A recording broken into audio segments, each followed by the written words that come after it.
critical, they'll find fault in anything, you know. With Jesus, well, he didn't wash his hands. He ate with the wrong people. He ate the wrong food.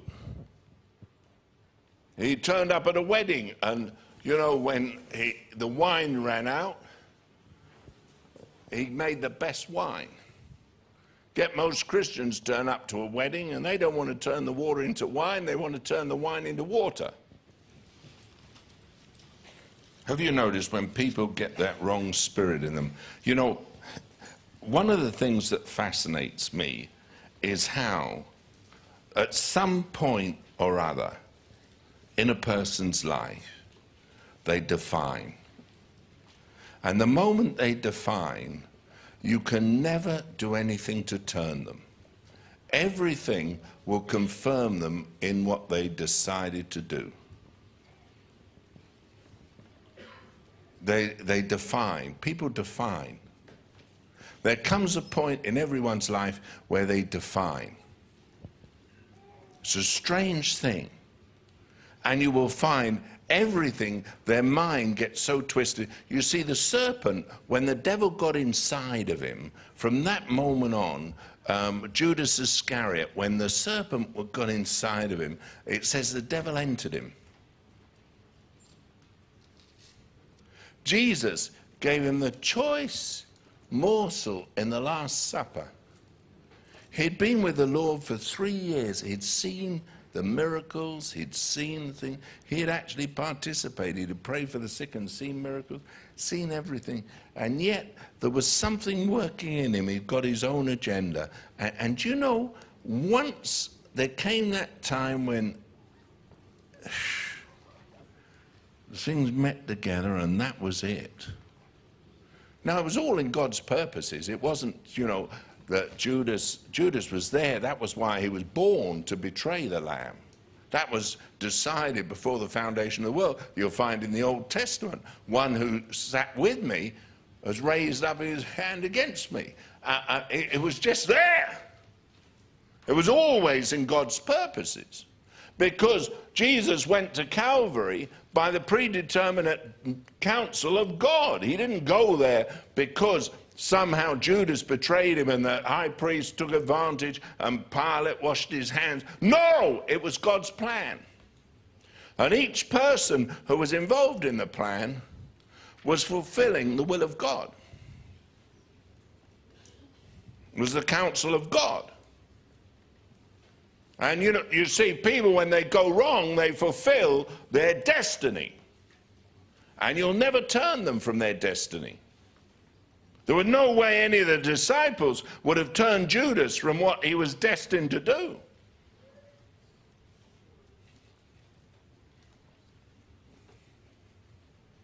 And when you start telling people, well, that's your lot, that's your destiny.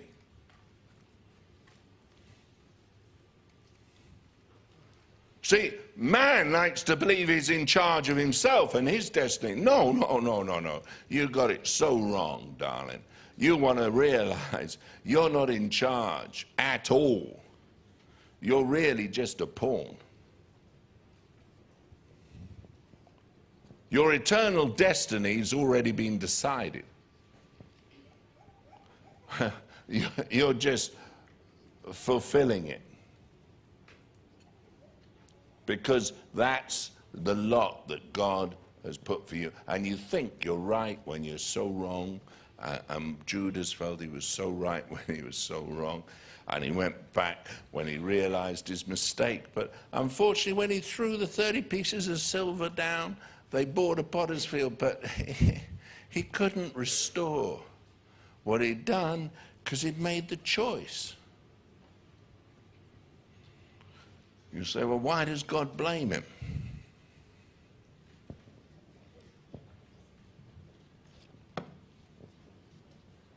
Because he made the choice. Could he have made another choice? No.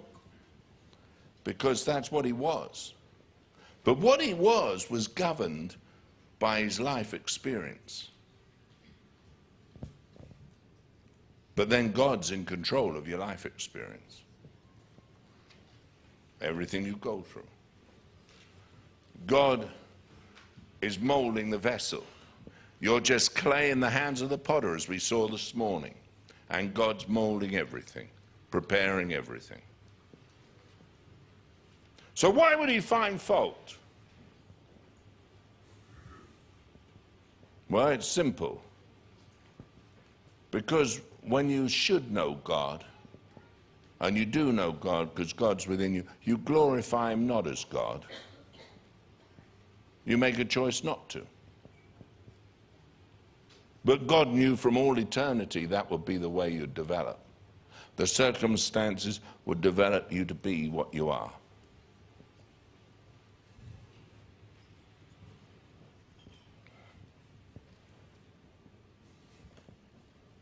Because he knew the choices you'd make. Why is it you can get some people who lived in poverty with no opportunity excel in life and others become crooks? Was poverty the cause? Was no.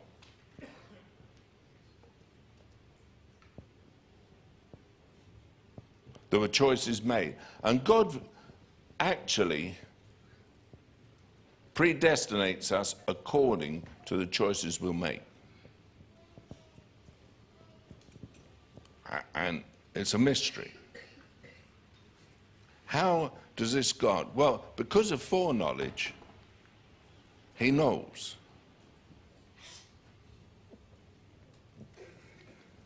You know, he timed John the Baptist. His mother was barren.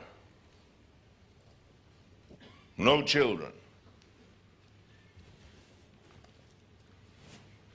There came a time when John the Baptist needed to be born.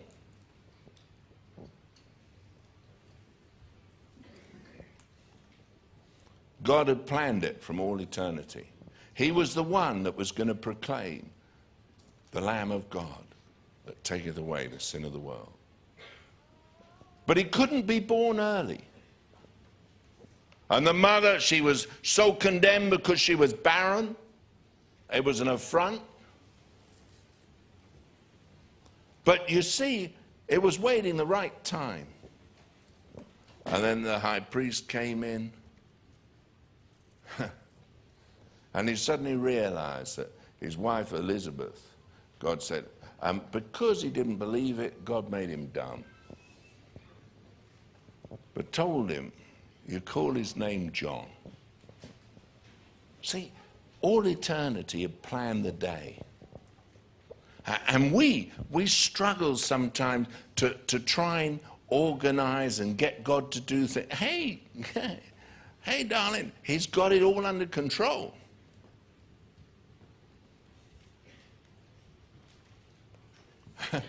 You know, he put the stars in the heavens. The whole universe is upheld by the power of his word.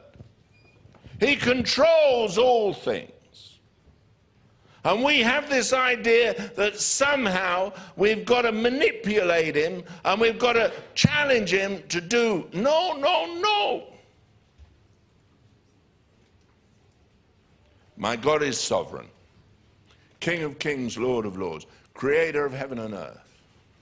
We looked at it this morning. He's stretched out the heavens. Isn't that wonderful? And there'll come a day when he's going to roll them up.